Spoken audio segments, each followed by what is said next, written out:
Père et du Fils et du Saint-Esprit. Amen. Éternel mon Dieu, mon roi, nous venons encore te bénir ce matin pour la vie que tu nous donnes encore, pour ce jour supplémentaire que tu as ajouté, pour que nous puissions être comptés parmi les vivants ce matin.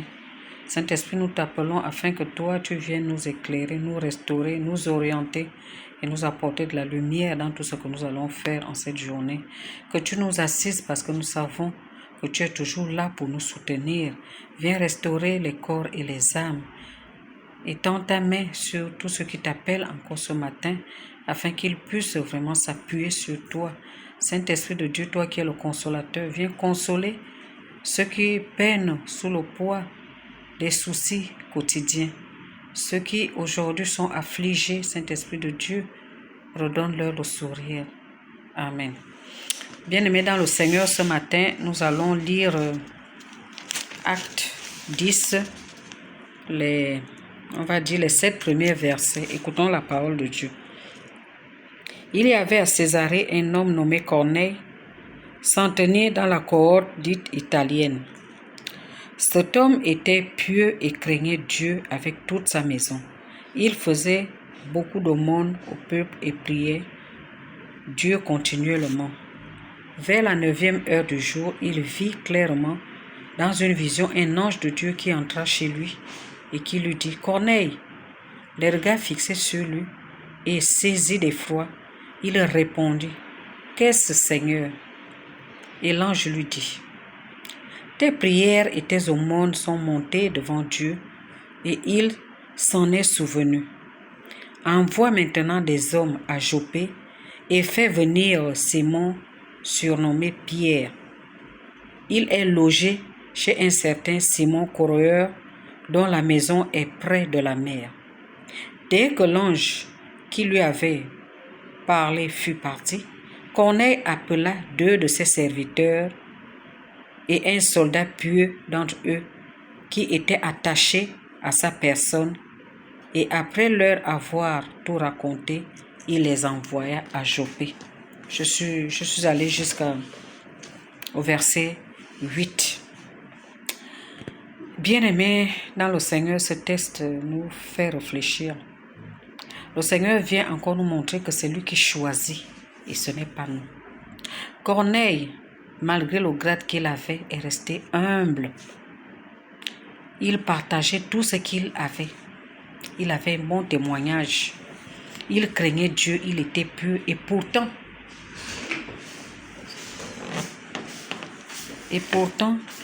c'était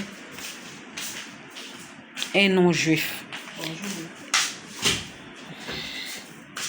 C'était un non-juif.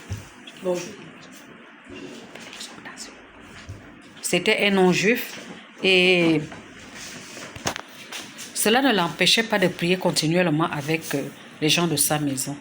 Bien-aimé, c'est un exemple d'humilité que nous, on n'arrive pas à faire. Nous, chrétiens, parce que c'est encore une interpellation que nous avons ce matin de la part du Seigneur. Qu'est-ce que nous faisons? Est-ce que nous prions avec les gens de notre maison? Ou bien nous faisons uniquement des prières personnelles? Donc, c'est un point de réflexion pour nous autres. Parce que lui, qui n'était pas chrétien, savait prier en communauté. Il avait certes des prières individuelles où il se connectait directement avec Dieu, mais il jugeait également de partager, puisqu'il partageait tout ce qu'il avait, y compris la parole de Dieu. Donc alors, dans une vision, il a vu un ange qui est venu lui parler pour lui dire « Tes aumônes et tes prières sont arrivées jusqu'à Dieu.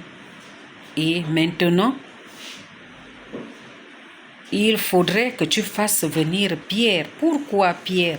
Parce que le Seigneur savait également qu'il allait toucher le cœur de Pierre. Parce qu'il était temps, le Seigneur avait jugé qu'il était temps pour lui qu'il soit baptisé du baptême du Saint-Esprit. Donc, il n'a pas tardé, il a envoyé des gens aller à la rencontre de Pierre. Donc, c'est pour nous dire quoi? C'est pour nous dire que Dieu ne regarde pas si on est chrétien depuis 1900 longtemps où on est nouveau chrétien. Dieu regarde le cœur. La preuve en est que Corneille est un païen. Mais il se comportait mieux que beaucoup d'entre nous. Il se comportait mieux que beaucoup de chrétiens. Alors, cette interpellation doit vraiment nous faire réfléchir.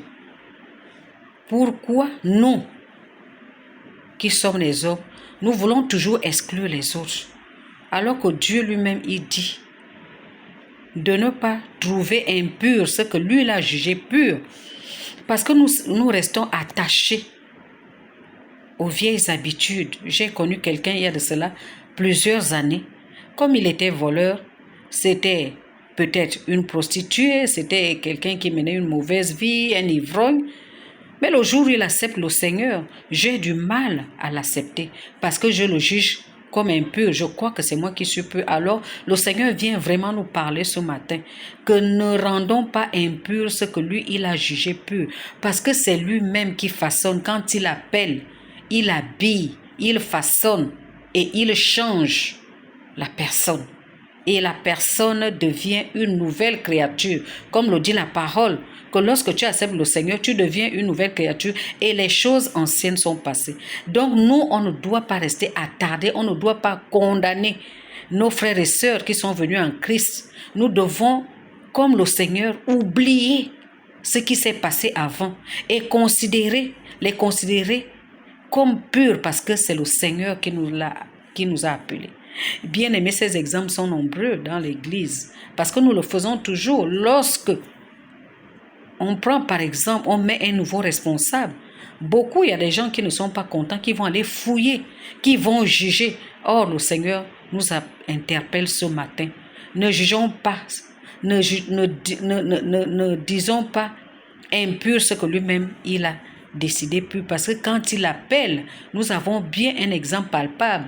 Saul qui est devenu Paul, après avoir rencontré le Seigneur. Les gens se disaient au début, les gens ne voulaient pas accepter parce qu'ils se disaient qu'il avait persécuté l'Église. Mais alors que lui, il était né de nouveau, il avait changé et il a prouvé. Non seulement il a posé des actes, il a écrit. Comme les actes des apôtres que nous avons aujourd'hui ont été écrits par Paul.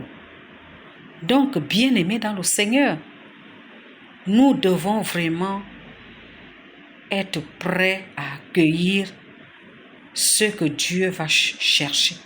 Sinon, ça ne servira à rien d'évangéliser. Parce que quand on évangile, c'est pour amener les gens à Christ. Et si maintenant, lorsqu'ils arrivent et qu'ils décident de changer de vie, nous, on veut toujours les garder attachés, emprisonnés à leur ancienne vie. Bien-aimés dans le Seigneur, c'est l'interpellation que nous avons eue ce matin.